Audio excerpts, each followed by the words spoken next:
Hello again, Monsketeers, and welcome back to another Ragnarok Vloggentary. Today, we're headed over to Epcot, to the Land Pavilion, to ride Living with the Land. One of the most, in my opinion, underrated experiences. More than just a ride. It's like a backstage, behind the scene. It's kind of educational voyage. I would call it a voyage.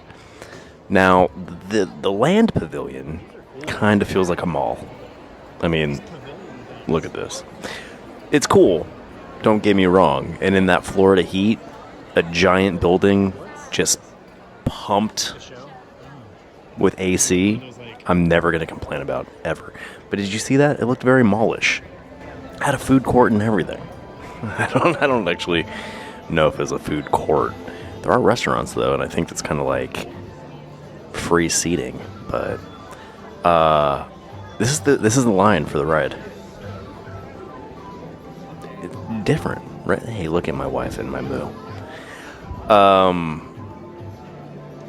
Where was I going with this?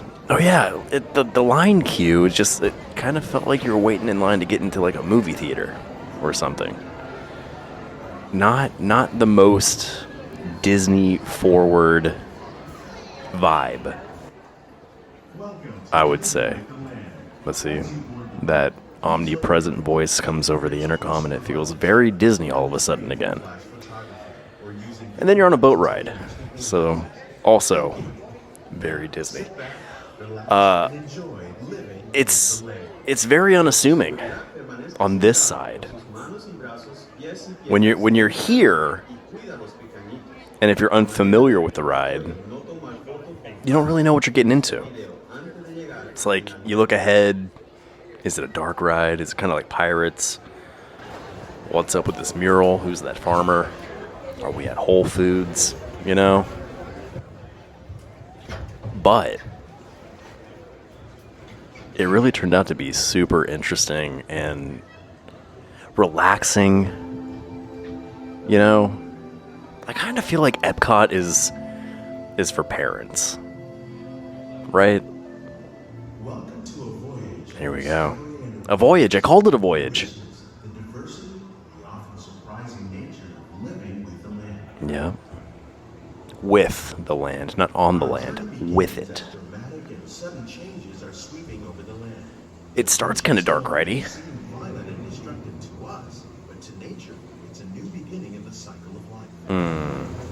The cycle of life. They really should turn that into circle of life. Being more on brand that way. But I don't know if it would actually make a lot of sense. Cycle, circle, those are interchangeable, right? Now, I've only ever been on this ride once, and that's this time. So everything we're seeing is still fairly newish to me. I also hear riding this at night is a really fun way to go. Beyond this, beyond, you know, this is pretty standard dark ride-ish. Indoors, very put together scenes, but it takes a turn, I'm telling you. I could do a whole ride of this though. Sit back, enjoy the cool air, the relaxing ambiance. One of those living systems is the rainforest. There we go. Home to the most amazing concentration of life on our planet. These dense and beautiful forests cover only a tiny portion of the Earth's surface. I also learned recently that like the Amazon, the rainforest down there, was man-made. It's not natural. It wasn't a natural development. As wild as that concept is. And I could be making that up, because I could have really just completely misunderstood what I heard. But if I'm right, and it truly is like a man a human influenced In the desert, situation down nature there. has created a very different, but no less beautiful It'd be living fascinating, system. right? I forgot all about this Barren part. landscape may seem lifeless, it is very much alive. The The plants and animals various that learn to types of survive land. in these harsh conditions Look make how use deep of what little that water scene they can was. find and It looked like it avoid was just, it scorching rays legitimately from the was sun. went on and on and on for miles. The American prairie once appeared as desolate as the desert. The But over American time, prairie. rainwater and nutrients gradually penetrated the hard surface of this Is that a horse? Even the hooves Oh, look, of the mighty groundhogs. buffalo helped That was a create buffalo. soil that would one day become home to the American farm. Rooster. Yeah, I completely forgot about all this. So it is kind of dark ridey.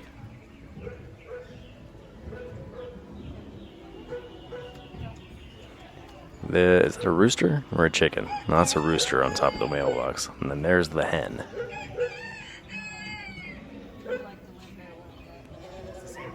This is some of the, On the land, humans like, have had one of the most profound effects. most The need to produce food for growing well-developed led to the enormous use indoor sometimes scenes use of the land. that In I our think you could search find for at any more Disney efficient park. ways to grow food, we often fail The to depth realize is the what I'm impact impressed of our about, methods. or impressed with. And here we go.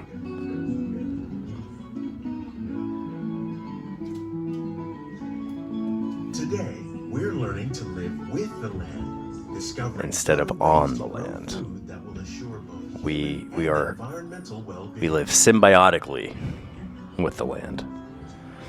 Lots of screens, lots of presentations on the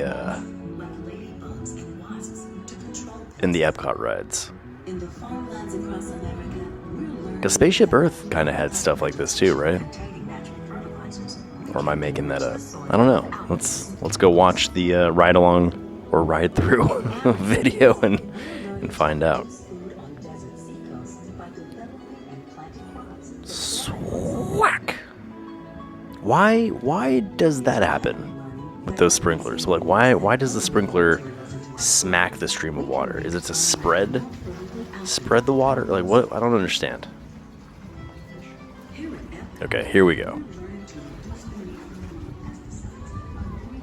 pesticides. So that was like 8 minutes almost of dark ride. Tomorrow's growing needs for food production. 8 minutes that I completely forgot about. Not really 8 minutes, but you know what I mean. I'm rounding up. Help us maintain these carefully controlled ecosystems. And then here we are. When I think of this ride, this is the portion that I think about. This is what comes to mind. This whole next part is fascinating because it shows just how self-contained Disney is within itself in regards to producing its own Welcome food. to our living laboratory, where scientists You know what I mean? and the U.S. Department of Agriculture are exploring innovative ways And to produce other plants and whatnot. harvests now and into the future. Look. It's pineapples.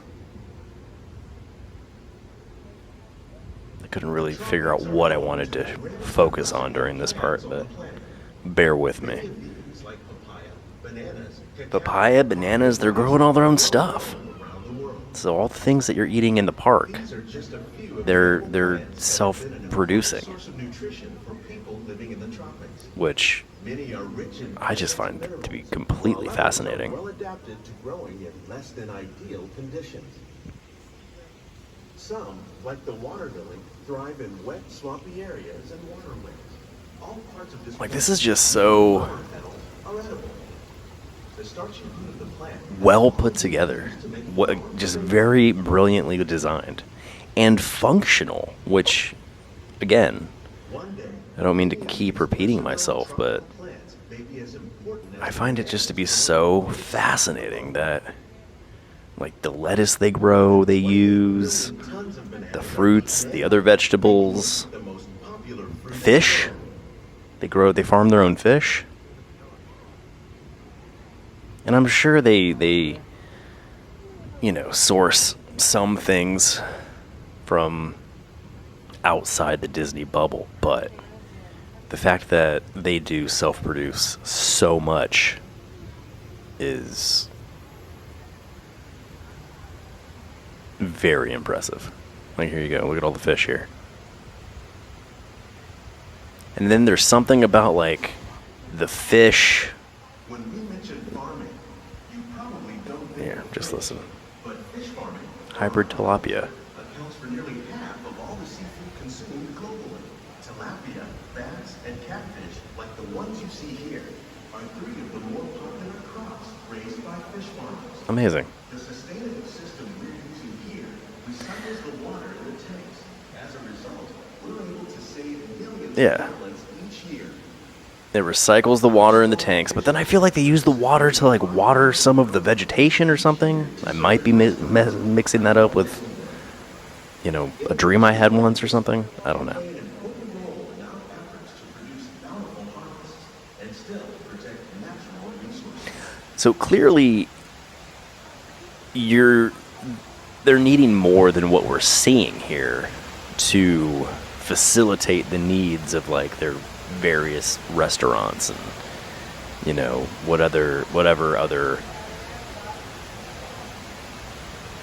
food needs are. But this is just like a visual representation of, you know, the things they use and the things they grow, from my understanding. And again, I could just be making all this up. There are more than 50,000 edible plant species in the world. Most of us 50,000 are edible familiar plant with the species. handful that make up our everyday diet. Edible flower garden. Grains growing here, wheat, maize, sorghum, and millet, plus rice, account for nearly 2/3 Maize. of our global food consumption. Learning Isn't that just how to corn? Why use didn't you just say corn? these staples is an important goal of research. Or is that different than corn?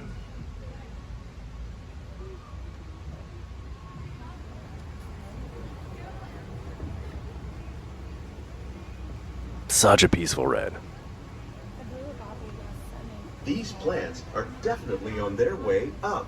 Innovative growing techniques like these increase yields while more efficiently using resources like water, fertilizer, and pesticides.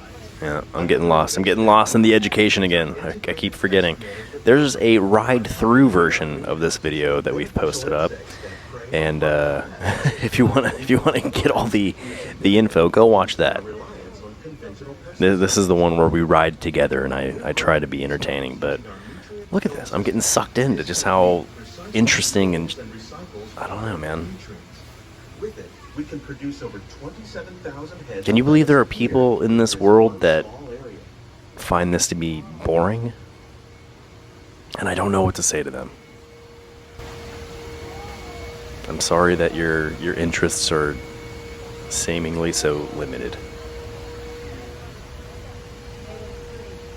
Look at that tomato tree. Look how they're growing that. That'd be a pretty fun job. Best ideas have been You know, living with the land farmer. like these fruit and vegetable trees. By growing So what these I'm complex presuming, and again, this is just a presumption because I'm really not all too informed. in fact, we They're showing us on this ride how they do it, in restaurants here at the land but every year. beyond this, I'm sure they have much larger versions of the same things we're seeing. That's what, in my mind, makes the most sense. I think we're needing to do a retrospective podcast where we go into everything we didn't know we wanted to know about living with the land. The future of agriculture may include innovative ideas. Look, see, this is what I was talking about. Look how they're using the fish with something to do with the plants on top. I don't know. I'm not smart enough to get it, but I know that's the gist of what's happening over there. Combines hydroponics with aquaculture. See, look, The hydroponics, fish provide a yeah. natural source of fertilizer There for you the go. plants. Yeah, the fish provide Plants fertilizer help keep for the water plants. clean for the fish. Plants clean the It's water. another great way to Symbiotic reduce existence. water while using less. Brilliant. In our lab, Epcot scientists are working with the U.S. Department of Epcot Agriculture scientists. on a number of innovative projects. People with biology degrees, To produce higher why are you not striving to be an Epcot scientist? My best friends, one of my best friends back home. has a degree in biology, and not once has he ever mentioned, I want to be an Epcot farmer. And if you're watching this, you know who you are. And you're wasting your life not being an Epcot farmer.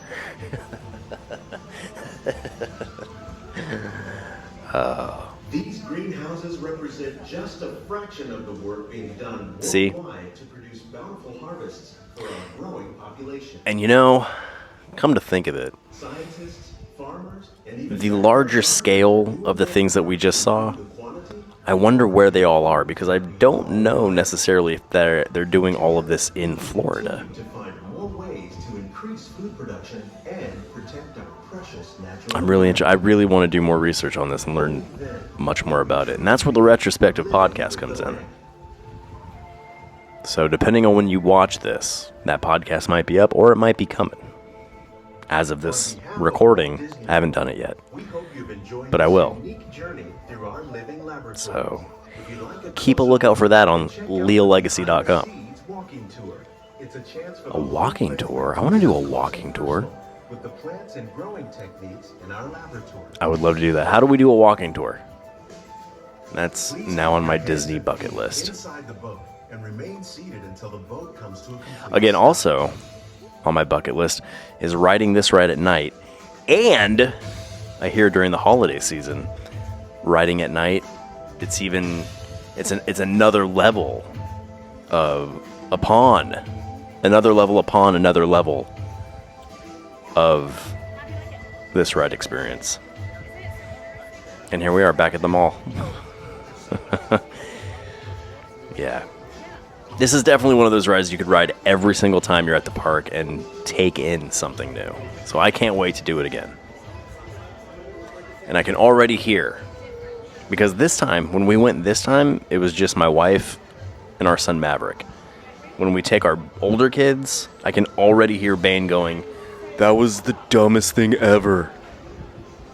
Because he says things like that. He says that at the end of Carousel of Progress. So anything that has any twinge of an informative experience opposed to a thrill-ish ride. Not a thrill ride, because he doesn't necessarily like thrill rides, but a thrill-ish ride. There's a happy medium for Baney, and I'm certain this will not live up to, his level of expected excitement. But I loved it. My wife loves it. Mav seemed to enjoy it. I recommend it. I also recommend, that's the podcast I'm talking about, where we will do the retrospective on Living with the Land. The best way to help keep us doing what we're doing is shop in our store, Skeleton Crew, leallegacy.com/shop. Follow us at Leal Legacy across all your favorite social media platforms. And thanks for being a friend and telling a friend. See ya.